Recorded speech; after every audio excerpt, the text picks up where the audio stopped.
I brought up the jacket in the I know pregame, okay?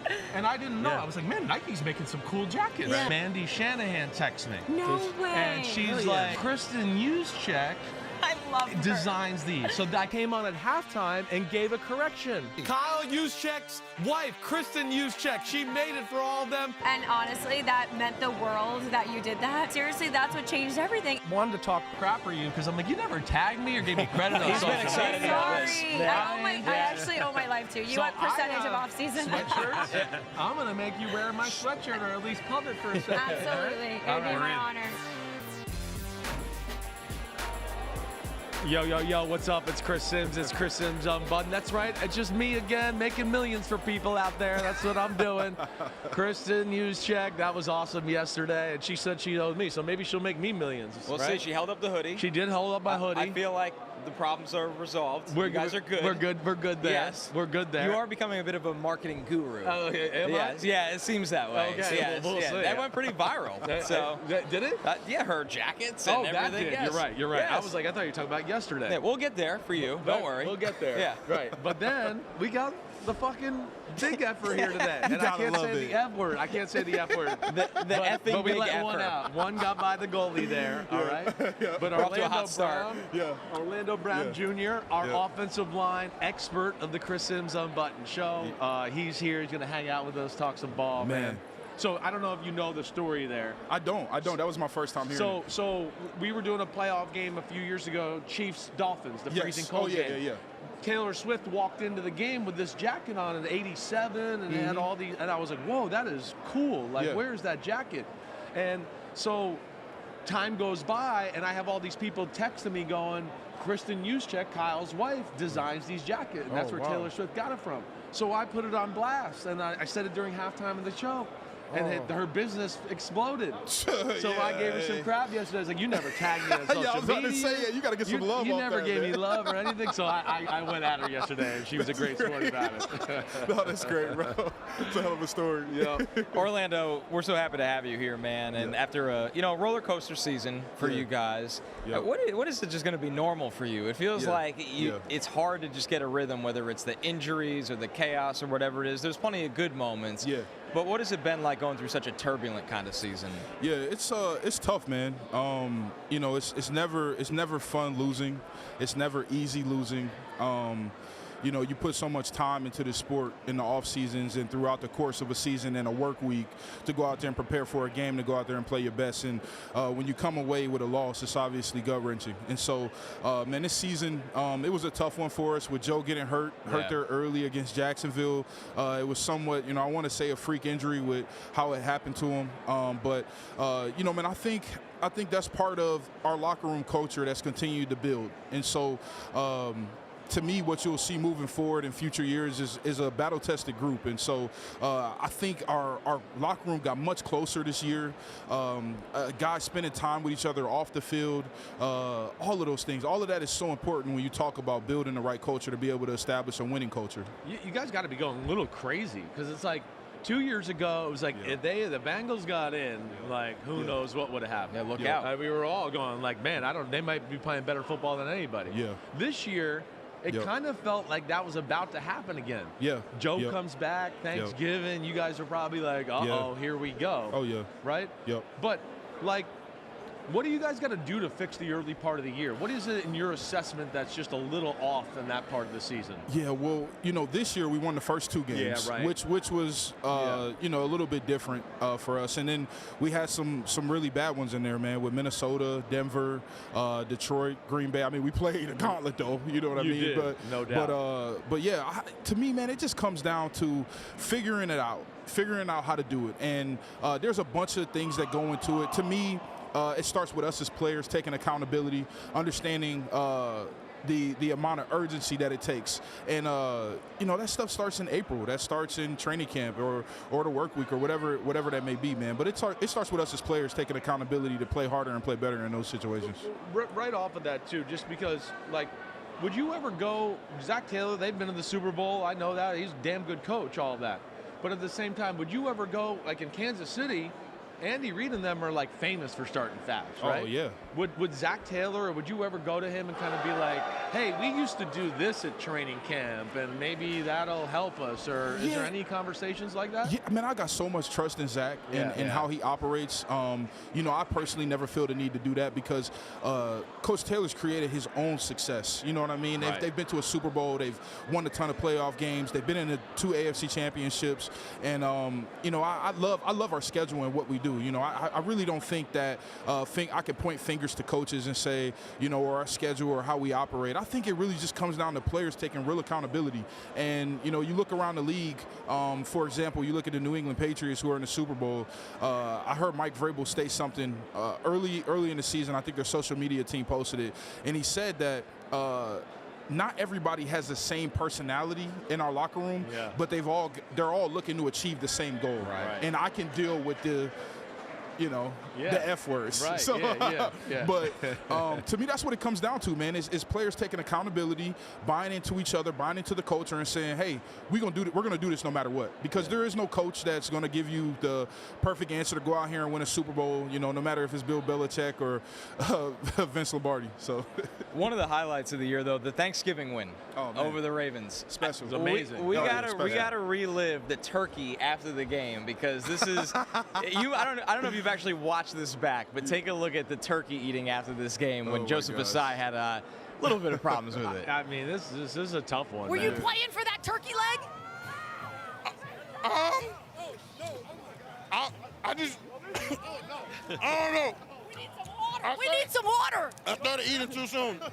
You all right? Swallow that, and I want to know what was said. Who said something to this defense before this game tonight? I said they're trying to take something from us. Don't let them. I mean, I don't even know where to start because me and He's a Texas guy. Yeah, he's a Texas guy. Me. Yes, I know. It's don't even get me started. We're a little smarter than you guys. I'm not even diving into it, man. For one, he's a Texas guy. For two, we battle against each other every single day in training camp, man. Obviously, with Trey holding out or Trey not being there, I mean, this is the defensive end that I'm going against every day. And so, you know, me and him have a funny relationship. And I just remember standing there, and I'm like, I couldn't understand what the hell he was saying. It's like, no, what is going on? There's no way she understands. He was going through it. Yeah, and I thought he definitely was choking on the turkey leg. So. Did you get in on that? Did you get on the turkey leg that day? You know what? I tried the turducken. Am I saying that right? Turducken? Yeah, right. Yeah, it was pretty good. It was all right. It is good. I liked it. I can never tell on TV if it's actually like enjoyable. Exactly, because I'm always like, it's probably how long has it been sitting there? No, the turducken was hot. Okay. It was I hot. think that turkey leg was cold though. Yeah. Oh, okay. Yeah, that was a cold turkey leg. Damn, I would want no piece of that. I'm good. All right, eating for you. Like, are you you eat anything? Yeah, I'm. It is as advertised. You'll eat anything. Yeah. So right. so I'll tell you this. So. Last year was my first year. I hired a full-time nutritionist. It's Joey B. Shout out Joey B. for helping me out and Ashley going. Damn, so your quarterback's Joey B. and your cook's Joey B. Yeah, all right. So no, but so it's funny. So he introduced me to my nutritionist that I have, man, and she's helped me so much. And so there are foods that you could say bring on inflammation markers. So like dairy, oats, carrots, beets. Right. So I don't eat stuff like that. Wow. But there's like mackerel. I can't eat mackerel. So there's food like that I can't eat. But other than that, it's pretty much fair game. Man, so you look at you in like the TB12 method over here. Yeah, I'm trying to do this till I'm 40, man. I was just going to ask, how long do you want to play? I want to play till I'm 40. Yeah. Ideally. I mean, we saw Andrew Whitworth make it to, I think, about 40 years old. We've 41, seen, I think. Yeah, we've seen offensive linemen. Jackie Slater did it for 20 years. How old are you right now? 29. I'll be 30 in May. Yeah, I mean, that's unbelievable. But yeah, you can do it for sure. You got the footwork. You're not going to get smaller. Yeah. That's for sure. Yeah, I know. That's the beauty of it, though. I think I got a sustainable style of play, and so I don't really rely on my athleticism, you know, and that to me that's going to help me be able to extend my career. Yeah, what do you mean you don't rely on your athleticism? What do you mean by that? Well, I'm not a guy where you're going to turn on the tape, and I play more athletic than I tested. Yeah, I think no doubt about that. always have. I mean, right. But just in terms of no wasted motion in my footwork and my pass set or my run game footwork, you know, the way that I play, you know, and finishing guys, it's not. I don't put a ton of strain on my body, you know, in terms of. just not having a long-term sustainable style of play. And I don't want to call any players out, but there are players like that who come in their first 3 years, it's lights out, and by year 4 to 6, they start beginning to fizzle. Yeah. All right. When did you realize that? Not to cut you off, but like, 'cause I can't imagine going into the NFL at 22, 23, some guys even younger. Everybody feels invincible at that age. So when was it for you, like, all right, I got to do something a little different here if I actually want to make it to 40 in this league? Yeah, I don't know how much time we got, but I'll have to take it back to college for me because, I mean, if you think I tested bad at 22 years old, you can only imagine at 18 what I look like showing up on campus. And so I had to learn right away that it was going to be my sustainability that gave me that opportunity to earn a starting role there. One of the main things that helped me earn a starting role was that, my sustainability.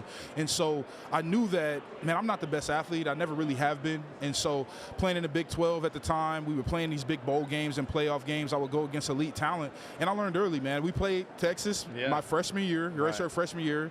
We got dogged. I remember Malik Jefferson at the time beat me for a sack in 2 minutes, and it was to end the game. And so in the Red River rivalry, and that was humbling for me. And I think it was that moment where I said to myself, because I was so exhausted at that point in time, I was trying to be athletic. I'm running off the ball. I'm just taking a pass set without true fundamentals.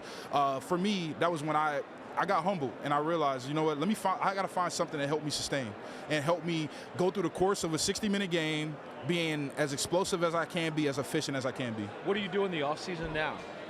Like to train? Are you just a weightlifter for a time being, or do you do? So what else do you do? So right now I spend all my time in Cincy, man. I love being there in Cincy. For me, it's the mental part of the game that allows me to stay in there year-round and full-time, just allows me to keep my state of mind in the right spot. But right now, man, I spend a lot of time lifting. When I get back this week, or when I get back starting next week, I'll start hitting the field more and start running and things like that. But you got hands? For sure. Like, can they line you up? Can you catch a ball and go up the sideline? Oh, okay. I thought you were talking about throwing fish. I could throw fish, but in terms of catching the ball, no, there's no chance. That's why Coach has not put me out there for it. But if they want to give me the ball, Coach knows this pitch, you know this, give me a fullback dive. Just hand the ball off on fullback dive. Best case scenario. You want fullback dive. Give me the William Perry, 85 Bears, right over the goal line. Give me that one. Well, talk about the Cody Ford catch. Like, oh, my gosh. And just how that went down. Like, first off, how long in the making was this about the big offensive lineman lining up a receiver? So it's so much behind it. It literally, we put that in on a Wednesday, I believe, and that we ran that on a Sunday. So we called it 3 times before that. I believe once was live, 2 times in walkthrough on both sides. And man, you know, Cody Ford is one of my best friends. We went to Oklahoma together, and you know, it's ironic that he played against the Cardinals, which is who I believe the catch was against. And so Joe threw it to him each time, and for some reason he told me he got out. First off, I didn't realize he was in the huddle. We hear like I play offensive line. I hear personnel. I hear formation. I'm not necessarily diving into it too deep unless it's situation based. Like if it's 3rd and 3 and I see Mike Gesicki running on the field, I know we're passing that ball. But like at that point in time, I think it was 1st or 2nd down. I'm like, big 12 or whatever our personnel is. Cody comes in. It didn't even click to me that we called jet and Cody was outside wide. And so when he caught the ball, man, you would have thought he scored the way we celebrated as a team. It's amazing. Yeah. We have the tweet, too, from you. I once seen Cody Ford outrun a wild pit bull with a 24-pack of beer in his arms. They were glass bottles. Insane. Athlete. Insane. Yeah, no, I can't go too deep into this story. That was an Oklahoma story. But this is an Oklahoma story. Yeah, no, this is let's just say he was intoxicated doing that too, man. Well, yeah, of course. I mean, we would have thought that. I would have been disappointed in you guys at OU if you weren't. All right, I'd have been like, damn, what are you doing down there at OU? That's great. All right, let's dive into some other stuff. Right, they got the new award, which I think is cool, like the Protector of the Year with the offensive line. You're a student. You're a student of the game. Yeah. That's why we got you on here. I mean, really. But we got, let's see, Miami, Aaron Brewer. Baller. Right? Creed Humphrey. Baller. Right? There you see it. Garrett Bowles. Baller. Quinn Miners. Well, I can never say his name. As soon as the hesitation. Just please. Yeah, you got me. Penei Sewell. Yeah. And Joe Thuney. Yep. Right? Yeah. Right? Who jumps out to you? Who's the guy that you'd go? It's honestly a great list, man. Aaron Brewer is very underappreciated. Right. I'm glad that he's on this list because he's a guy that's played so well this year. Right. And has really grown as a pro too, man. I got so much respect for him and his game. And then being like what, 285 pounds? 280, Right? right? Yeah, he's like 280. Yeah, Right? yeah. No, I mean, never seen anything like it. He's different. He's different. But you know, it's all of those guys have potential to win it. But to me, man, I'm going to go with my veteran guy, my veteran left guard who I had for 2 years in Kansas City, Joe Thuney. Man, he had a hell of a season this year, and he finished out that last game there at left tackle, which is extremely hard to do. Asking a guy to play any other position than the one that he mains, and so for him to go out there and do that, man, and had a season that he had this year, I'm giving it to Joe Thuney. How much you check out? Like, did you get to see Garrett Bowles, a fellow left tackle? Oh yeah, like yeah. Oh man, I got so much respect for. Yeah. I watch a lot of ball, man. And Garrett Bowles is another guy that, to me, just has continued. He has such a high ceiling and even a high floor. He's just continued to develop over the years. And you know, when you can do that in this league, and you're 32, 33 years old, and you're only getting better, I think that says so much about who he is as a man. How about your the Super Bowl, right? Yeah. The O-lines, just start there. I know you played in New England, so I don't want to ask you about that yet, but just about how do you kind of view New England's O-line and Seattle's O-line? Yeah, man. Ironically, Morgan Moses, when I would train in Miami, I spent a significant amount of time around him. We would train together for 2 off seasons there. So, I mean, man, I'm really rooting for him, in terms of just how far he's come in his career, to have this type of opportunity this late in his career is special. But I think they both are good groups. You know, I mean, obviously you got Will Campbell there, left tackle for New England, man, which has been a little bit of an issue. Yeah. Right. You know, but it's playing tackle in this league is tough. Yeah. And then pass protecting in this league as a left tackle is really, really tough. Insane. And so there are certain intangibles that I think top tackles may have that he doesn't have, and so it's going to take a little bit of time for him. The arm length thing that we talked about during the draft process when we were on, right? And so those things have shown up for him here, but who's to say that he's not going to work his ass off this offseason and get better at that? Right. I think I've seen growth throughout the season this year with him, and man, I got a lot of respect for him just in terms of his focus day to day. You could tell that. The way that he works, man, his games for me personally, I feel like they've only gotten better. His fundamentals have gotten better as the season's going. Seattle's offensive line, another great group. What's the toughest part of this Patriots defense? Because it feels more of a unit rather than superstars. Yeah. That's NFL football, right, man, and that's winning football. And no matter how we look at it with the previous winners, whether that be Kansas City, Philadelphia, I think that's what it comes down to is the best unit. And so their defensive line plays really, really good together. You know, you watch these guys rush. Guys are covering guys, and that's cover is a term that they use in their room where, let's just say Caleb Von Chasen goes inside. Barmore is wrapping him, and that might not be a called rep, but they have great feel for each other, and they got great understanding for the flow of a game. And so when you got a defensive line that's really paying attention to the matchups and the flow of a game, it creates real issues. And so to me, that's where they excel as a team, is their defensive line plays so well together, and the linebackers in the run game do a great job fitting off of these D tackles. Right. I mean, that's where they're really strong at. All right, so give me whose offensive line do you give the edge to? Where would you go there? It's a tight one. The it is really tight. It is right. really tight. But I'm going to go with Seattle system. Okay. I'm going to go with Seattle system, and I think, just the way that they call a game over there, based and the players that they have, it'll be in their favor. Yeah. Okay. Yeah. Defensive line, right? From a perspective of the position that Seattle's going to put New England's defensive line in, I think it, and New England versus Seattle's defensive line, I think Seattle's offensive line is going to be in a better position. They'll be able to handle it a little bit more. For sure. They really, it's really with New England, they're unique. You talk about a good defensive line. It's not about the pass rushers necessarily as much as it is Barrymore and Milton Williams on the inside, right? Yeah, big time. Yeah, because when you have interior rushers that are elite like that and can push the pocket inside, and Caleb Von Chasen, just how he's played. I think even Anthony Jennings, man, I feel like he had a great game against Denver. You know, just how those guys are able to play together and push the pocket inside, man. I mean, it helps them on the outside so much. Have you, last 2 years, have you played against Seattle? You didn't get them last year either, did you? No, I played them in 23. Okay. I played them in 22. So you haven't got.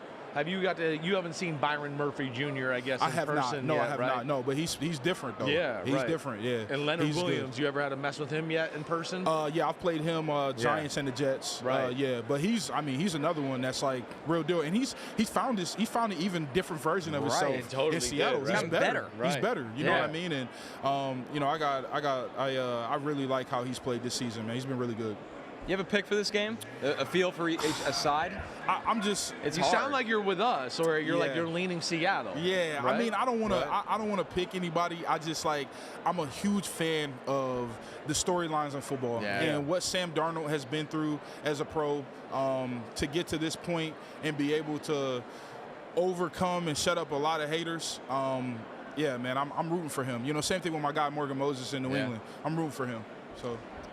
So we know you're here with Breakthrough today. Right. Yeah. You were named Cincinnati. That's what I just wanted to say. Cincinnatian of the year? Yeah, Man. really special, man. Really special. That is awesome. Yeah. I do a ton of work with type 1 diabetes, and so you know, for me, just being able to give back to that part of the community is really special to me, man. My brother is a type 1 diabetic. He was diagnosed at 8 years old. I was 9 at the time when he was diagnosed, and so I've seen it, you know, firsthand. And I get to college, and Mark Andrews is a type 1 diabetic, and so you know, I'm getting to know him and all these things, man. So you know, it's been a mainstay in my life, and I just want to be able to give back healthy energy into it. It's awesome, man, that you do that. I mean, it really doesn't get any better than that right there, man. Yeah, no special. Thank you. You're good people. You are that. I mean, I got to ask you the other thing about this.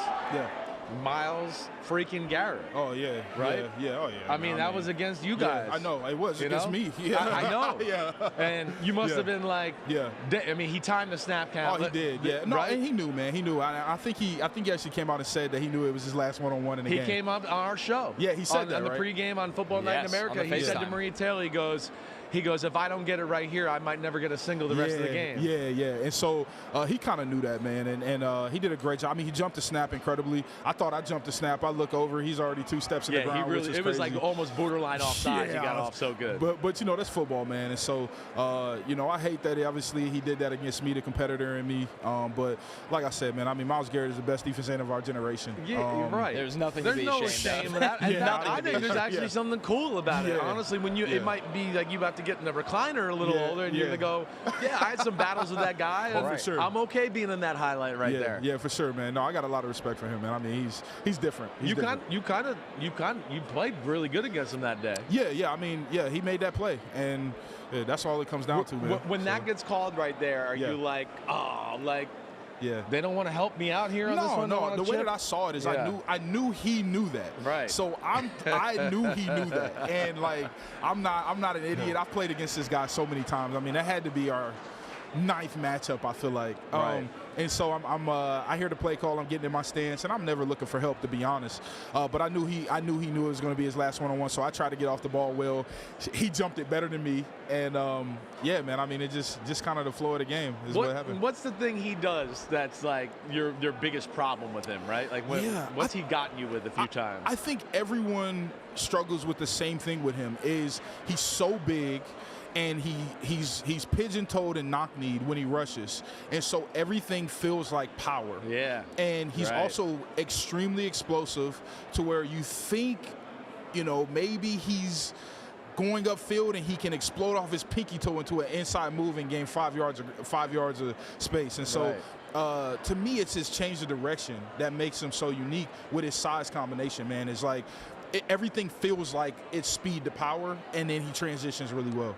Definitely the best pass rusher you've gone against in your career? Yeah, I mean, it's hard to argue if there's a better pass rusher in the history of the NFL. I mean, I think it's up that high for you. I think if we turn on the tape, we can talk about Aaron Donald, Myles Garrett, Bruce Smith, Lawrence Taylor, Deacon Jones. Yeah, I don't know if there's I mean, Myles Garrett is the best to me by far of all of them, and I respect all of those guys. You're not, so I'm just interested in, you know, I'm fanboying here because I love hearing you talk about this stuff.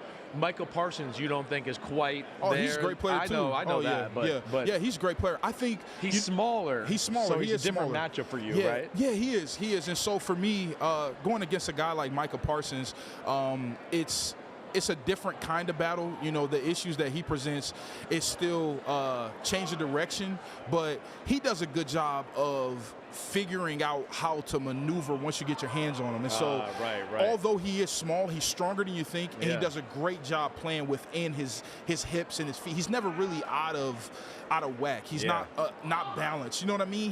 He may feel that way in your hands, but he does a great job escaping and getting away. So whenever I'm playing him, I got to make sure that my hips and feet are underneath me. I'm in position to be able to remove and replace hands and counter inside and out. Since you got into the league, have you noticed the pass rusher evolve? Because it feels like the testing has gone up 3 tiers in the last 6 years. The athleticism is insane. Yeah. But some of these guys are the weight of a 3-4 defensive end as well. Like, have you noticed it evolve over time? Oh, for sure. And you know, it's caused you know, different people, different type of body types to be drafted at the offensive line position as well. And yeah, man, I mean, I've been a part of the transition. I remember, you know, this is so funny. I'm gonna have to name drop, but you know, I remember being a rookie and going against Frosty Rucker. You know what I mean? That was, you know, a tougher opponent, but at the time, you know, so late in his career, the lesser of the tougher opponents. You know, you're telling me my least toughest opponent is a Bradley Chubb or Aiden Hutchinson these days. You know what I mean? These guys are Pro Bowl, all pro level players, man. And so, you know, anytime that, you know, I think the way that the defensive line position has transitioned in terms of just finding these elite athletes is caused a lot of issues. So. Right. It feels like within that too, I don't know, the tackle position, did that change too? Like, I feel like I'm gotten to a place where when you were coming out, I was a little like, I don't know if I like the guys that big and all that. I was I was a fan of yours. I already was like the hell with the 40 time and all that crap, right? But I wasn't into it. Like now, when he hears me talk about tackles, I'm like, I want the biggest freaking dude in the world. Yeah, for sure. Right. And it goes back to what I've talked to you about when we talk about offensive line play in this league. It comes down to intangibles. And so when you have a guy that is like Amarius Mims, who has incredibly long arms, who is a freak athlete, who moves very well in tight spaces, has great change of direction. He has all of the natural intangibles that you can coach fundamentals off of on this level to be able to block elite defenders. And so what we're seeing now in the NFL is not only is it the fast guy, it's the big fast guy that can bend well. And so when you have that raw combination as a defensive lineman, it presents its own issues. And if you aren't long enough to be able to deal with those guys on the edge, it creates a lot of problems. All right, we got to let you go. Oh, I mean, as much as we don't want to, you are the Cincinnatian of the year and all that. That's right. Right. That's and pretty important. You're our O-line expert. Appreciate you. But thanks for coming out and hanging out with us. Of course. Thank you always. guys. Thanks, Orlando. Thank you guys. We love you, man. You're the best. You're not getting rid of us, just so you know. Okay, yeah. Well, just let me know if you need more time. I'm around here walking around. All right, either way. And we're going to get you when it comes draft and all that stuff. Please do. Please do. Oh, yeah, I'm ready to go. All right, awesome. Appreciate you guys. We'll be right back. We'll be right back.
Catch us from Radio Row all week. Of course, NBC Sports Now, Peacock, Dan Patrick at 9, PFT Live at 12, Happy Hour at 2. Us at 3 p.m. Eastern Time. Our great guests continue to roll on, and the Dan Le Batard Show after that. All of this on Peacock, NBCSports.com/now, and the NBC Sports Network.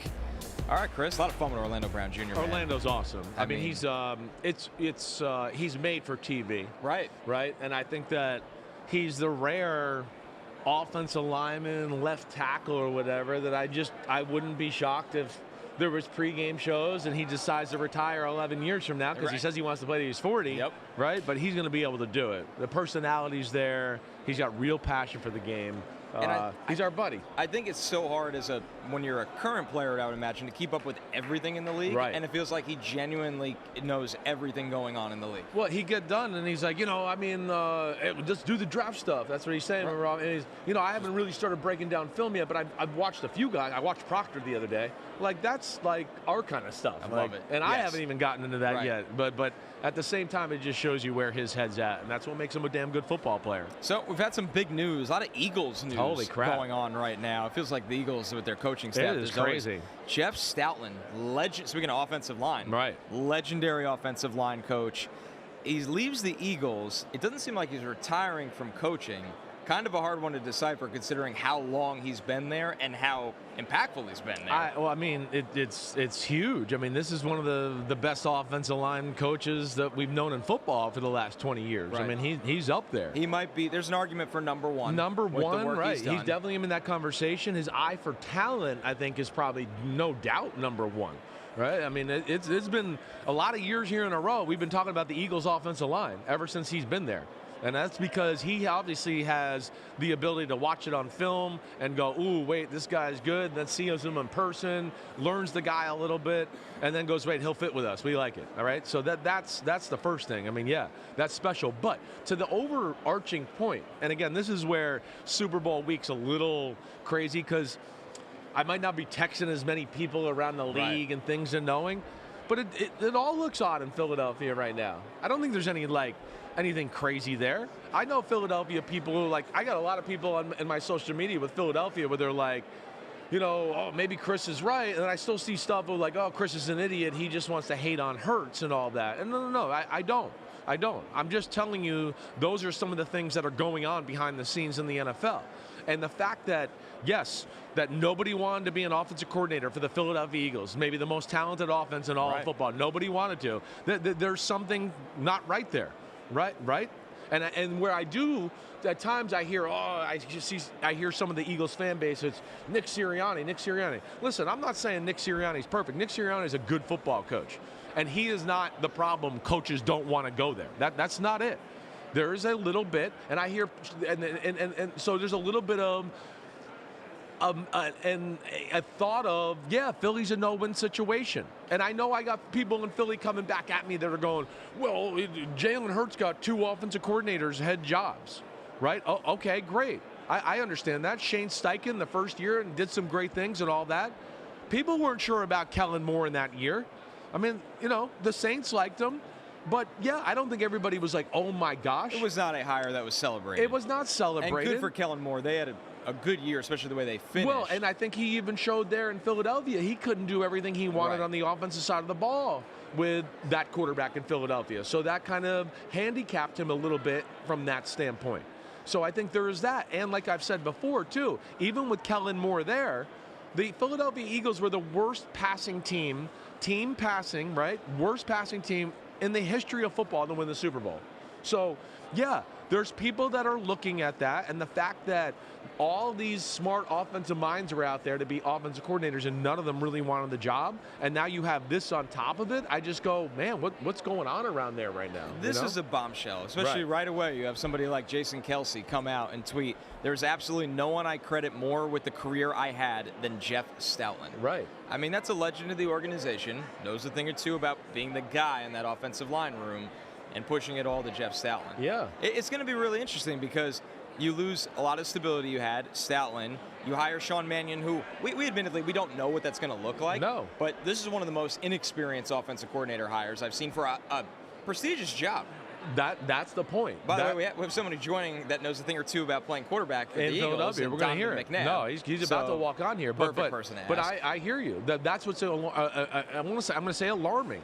The fact that again, here we are, right? This great football team, and they have to go with Sean Mannion, who he could be really good, but he's an unproven commodity, and we don't really know what he's going to be. And that's rare to take over a team of the stature of the Philadelphia Eagles. I like how that transition right there. You know that right there? That's a quarterback move right there. That's a cool. When I see another quarterback coming up that was a lot better than me, I got to raise my game. Come on, Chris, stop it. The man. How you feeling, baby? I'm great, man. That's good what to I'm see talking about. Hey, Donovan. How you doing? How's it going? Rogers. All right. He makes this show sane. He runs the show. We try our best, but there's only so much you can do here, Donovan. So. I got a lot of experiences with Donovan. I really do. Donovan was. Don't age us. Don't age us. First off, there's Keith Bullock over there. They're talking about the old little linebacker there. But nonetheless, we go way back, and he used to come down to Austin every now and then. Yeah. When I was in college. Ooh. And I'd go out or 6th Street or whatever, and I would see you every now and then. You weren't doing anything bad. Yeah, we were in Austin, out on the field doing some work. Throwing. Yeah, absolutely. Board Film work. watching. Yeah, I love Austin. Austin's a great city. Great time. But my point is that Donovan was always great to me as a young kid, Absolutely. and you were awesome to me that way. Yeah. Hey, I watched you all through college. I was a big fan. Obviously, being in Tampa, I felt you in Tampa. I was like, oh, that's tough. But, man, just what you're doing here, you're doing such a great job. Keep up with the good work. I love it, man. Thanks. Support. Thanks, man. I was on the field when he threw up in Tampa. I was underneath the center, 2-minute drill. It's hot as hell, right? Yeah, yeah. So teams coming from the Northeast that got to come play. It's a little warm. Right? They're early October, late September. They think they're ready for it, and all of a sudden you're like, whoa, it's humid and hot. So he literally blew 45. We scored a touchdown. He scored a touchdown. Yeah, scored a touchdown. I mean, hey, man, breakfast just didn't sit well, I think he threw a bomb. I think you did for a touchdown. No doubt about it. Big fan. I love it, man. All right, so we were just Let's talking. do it. We were talking about the Eagles a little bit. Okay. Right? Just because Stoutland, out of nowhere, and it doesn't sound like he's going to retire. So it's going to. I don't get that aspect. I mean, everything that I've read so far, was that he's going to still be a part of the organization. Yeah. And there's been rumblings about Vic Fangio as well. Yeah, I know. And so I don't understand what's going on. And then the whole Mannion deal, congratulations to Mannion of getting the job, but I don't know where that came from. We had the same. We just don't know that what was to out of left field. Right. And it's like, okay, is Nick going to be calling plays? Is it one of those deals? Now you're grooming them to possibly be there because now he's got to look at what Kevin Petula went through and be like, do I really want this job? And so me being from the outside and obviously, being the face of the franchise in my time, I'm trying to figure out what is going on over there because Jeff Stoutland is a guy that was with me in Syracuse. Yeah. And his path to the NFL was a lot different, and what he's done to change the dynamic of the offensive line has been dynamic. But now you don't have him a part of that. Right. But he's still going to be a part of the organization. Right. Like, make that make sense to me. Yeah, I know. It doesn't. And whoever you bring in at that spot. Oh, I mean, you never want to be the guy after the guy. That's a lot of pressure. You never want to be the guy after the guy. And if he's a part of the organization now, do you go to him and ask for help? Or, I don't understand this whole deal. And so, to me, it's almost like saving face to make the fans not really come down on them or something. Right. I don't know. I'm trying to figure it out. Well, we were talking with even the Sean Mannion thing a little bit, right? I do think there's a sense out there, and I know this just from talking to some people out there, that people they're scared to take the job as the offensive coordinator a little bit because of what you said. They look at it and go, it's kind of a no-win situation bit. Revolving door. If it doesn't go well, right, the scrutiny and everything that's gone on it, and I think that some of the maybe more qualified people than Sean Mannion were like, this could be good, but it could end up being bad, and I could be in deep shit when it's all said and done, too. Well, maybe Mannion looks at it as a stepping stone. Right. I thought, just from everything that's been going on, that they may bring Frank Wright back. Yeah. And Frank was out there for a while until he just signed with the Jets. Yeah. But I also look at it from an offensive standpoint of, okay, what direction are you going in? What are you doing with AJ? what is this offensive line going to look like next year? Right. You know, how are we going to make Jalen better? Like, it's Saquon and Tate, they're going to be your running game. What are you going to do with Dallas Goedert? Is he coming back? Yeah, free agent. There's a lot of questions just on offense alone. And then also, how are you now going to propel Devontae into that #1 spot, which I felt like Devontae was the #1 receiver anyway. Yeah. So now he's now wide receiver 1. And do you build around his ability?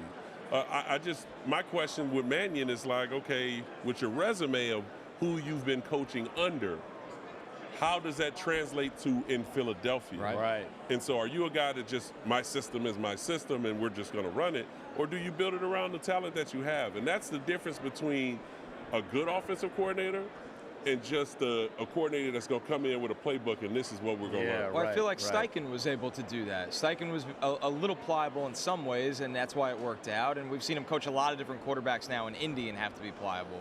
Well, and that's the thing. We can say that about Gannon, too, from a defensive standpoint. Yeah, right. Because, you know, he had those guys out there. It was tee-off city. Yeah. And so now he becomes a head coach and goes to Arizona, and he just can't do that. And so was Steichen. He couldn't do that with Indy. You know, he thought he could do it with the young guy that they drafted out of Florida. Anthony Richardson. Anthony Richardson. And then all of a sudden now you got Daniel Jones. Yeah, and right. It's just like. Yeah.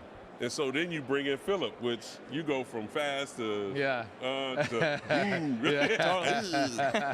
Totally different. Yeah. So I mean, it's kind of a lot of questions right now in the league in general, and I think a lot of these teams can look at what New England did, or look at what Seattle has done. Right. You know, with New England, Josh McDaniel comes back into the fold, and he's running almost the same system. People don't realize that it's like, his power in his passing game is in the slot.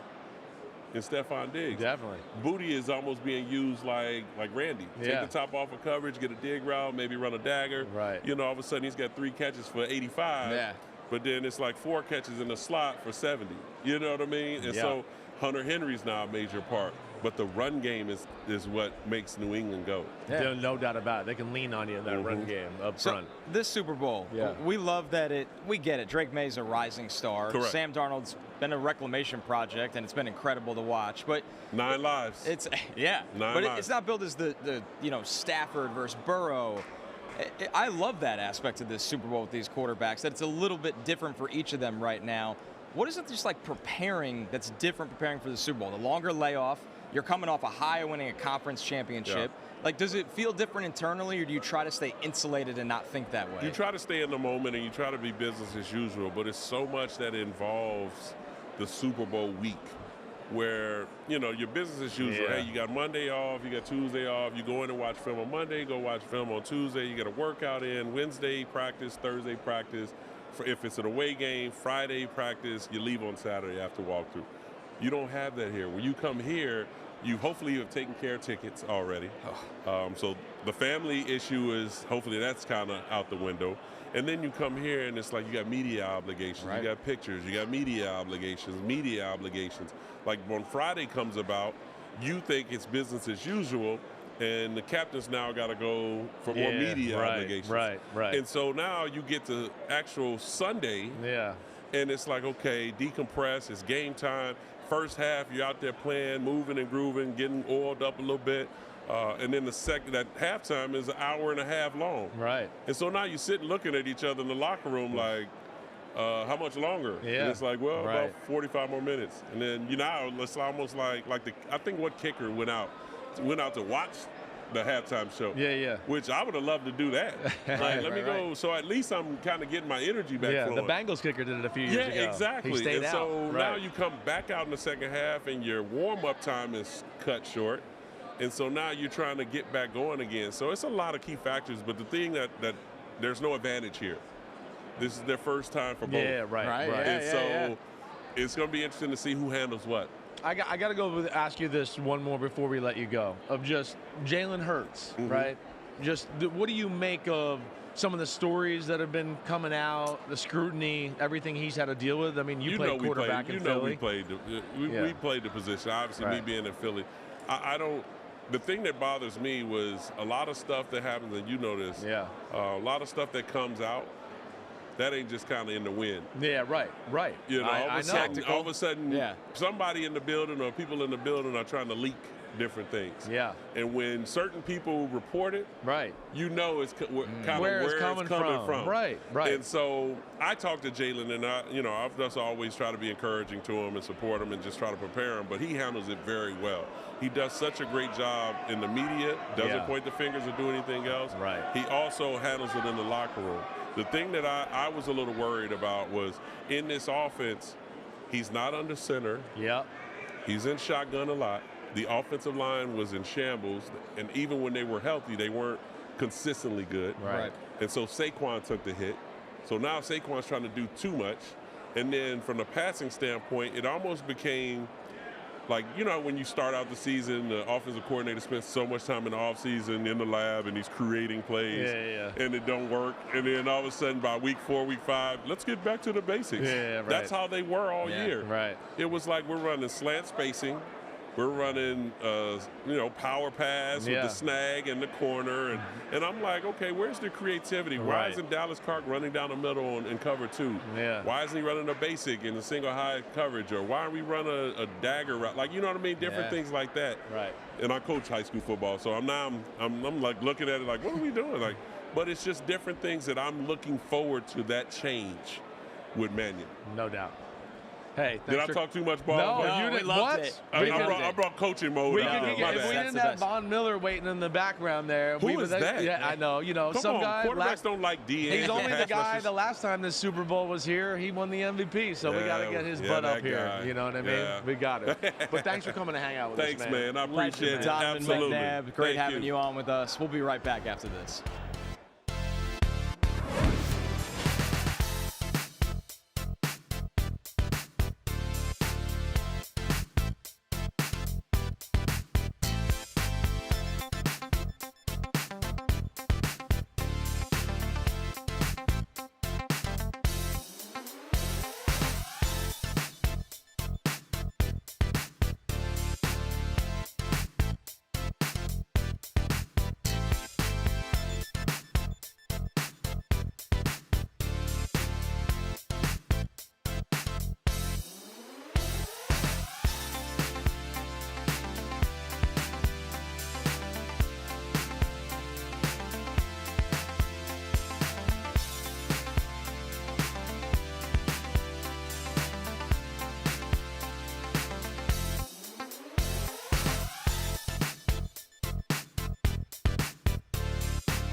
We are back here live from Radio Row for Super Bowl 60, and another awesome guest joins the desk. Welcome, Von Miller. What's happening, Von? Howdy, guys. Thanks for having me. Man, this ain't just awesome. I mean, this is like legendary. This is legendary. This is Von Miller. Von Miller is a first ballot Hall of Famer. He's one of the greatest pass rushers ever. And the last time I was in this damn city, I was sitting in like row 25. My dad was announcing the game, and I can remember the night before, because everybody was picking the Panthers to win the game. Yep. And you made a comment to my dad, I guess, earlier in the week, like, if we could stop the run, we'll beat them. Yeah. We'll beat them. And you guys slowed down the run, and that gave you chances to go make some plays and get some sacks. Yeah, Super Bowls are different than any other part in the season. You know, it kind of has that same feel from when we played. Everybody's going to Seattle Seahawks, Seattle Seahawks. Right. But this New England Patriots team is great. I think this game is a whole lot.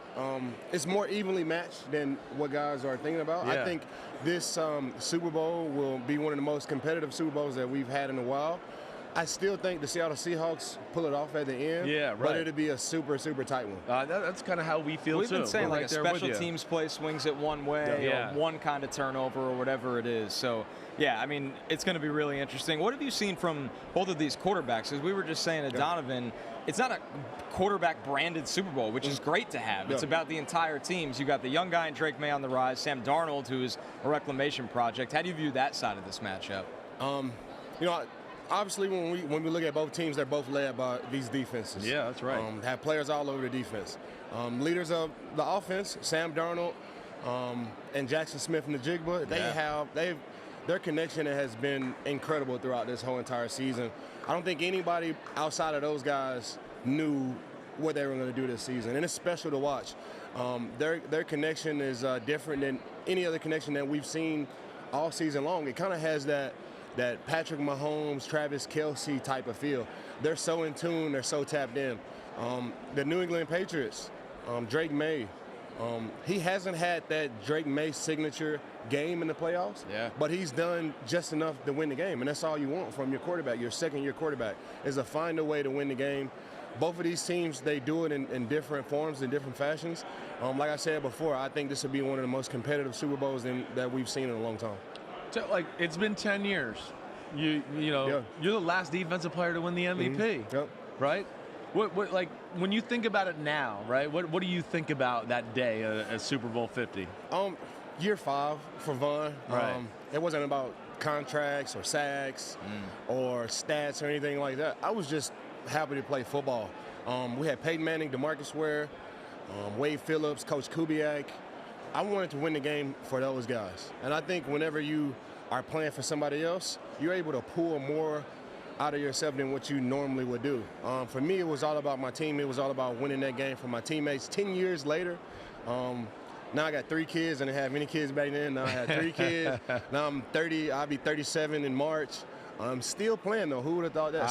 Still playing, still got a little bit left. Well, all right, so real quick, I don't mean to cut you off. You're good. But, like, what, during the game, as you're getting in the fourth quarter, did it ever cross your mind, like, I could be the Super Bowl MVP here? Never crossed my mind. No? Never even thought about that. Like, right. When you're a little kid, you have these far-fetched dreams, like, man, I want to play in the Super Bowl, man, I want to win a Super Bowl. Never in a million years did it cross my mind, hey, I want to be a Super Bowl MVP. Yeah. We played a game. I put as much as I could out there. I had injured my right knee midway through the third quarter. I was still able to finish the game. I was just worried about winning the game. When the game was won, we're getting ready to walk on the field. Confetti starts dropping. I'm celebrating with my teammates, and then immediately I get snatched up by the media, and they say that I was a Super Bowl MVP. I didn't think that would happen. I thought that was a designation reserved for offensive guys. And it just kind of happened. You know, nothing in life is by coincidence, and I just rode the wave. Do you like how hard it is because you did it, for a defensive player to win Super Bowl MVP, or do you think it's kind of a little frustrating that it skews towards the quarterbacks more often than not? Not necessarily. It depends on which perspective you come from. 2 sacks, 2 forced fumbles. We recover both of those fumbles. Yeah. That's the game. Yeah, that's not. I think DeMarcus Lawrence will have a shot at that this season. Yeah, right. This week. Right.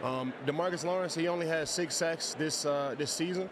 But if you watch the game and you watch the way he plays the game, his effort, his ability to be in on every single tackle, that's the type of effort, that's the type of performance that you need to win the Super Bowl MVP. He's my dark horse to win it this week for sure. I like that. I like that a lot. That's a good dark horse. All right, I want to hear about your Green Pastures Chicken. I know it's your company. Well, tell us about it. So Green Pastures Chicken is different than any other chicken that you've ever tasted in the world. When it comes to chicken, like I've tasted that before. I've tried this before. The proof is in the way we raise our product. Humanely raised, organic, non-GMO. The humanely raised tag is the certification I'm most proud of. Yeah. So many people want to know how their product was produced, and at Green Pastures Chicken, that is what we have on the forefront of our product. The only USDA approved pasture raised chicken farm in the United States. That's awesome. They live a country club lifestyle, and I think you can taste it in the end result. Oh, I got chickens, right? I don't want to eat my chickens, all right, because I like them and I let them walk around the yard and all that, right? But I'm going to try some of your chickens, all right?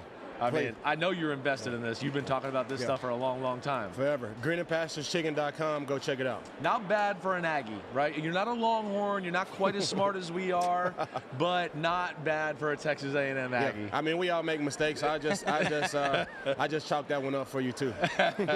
Von Miller, thanks so much for dropping by. We'll be right back after this. Hook 'em.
DraftKings Sportsbook is an official sports betting partner of the NFL, and new customers can bet $5 and get $300 in bonus bets if your bet wins. Download the app and use promo code Cornerback when you sign up. DraftKings Sportsbook, the crown is yours.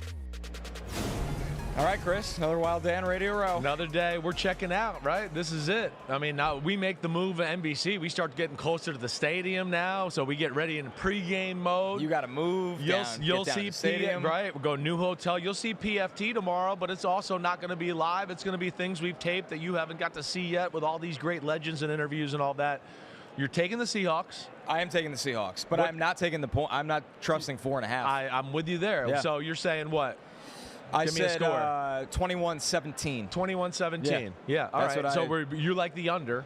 That's one of my favorite. I did two things for NBC. I like the under. Right. Rashid Shaheed is plus 350 to score a touchdown. I just had some kind of jet sweep. We talked reverse about him early in the week, right? I think Rashid Shaheed scores a touchdown in this game. Plus 350.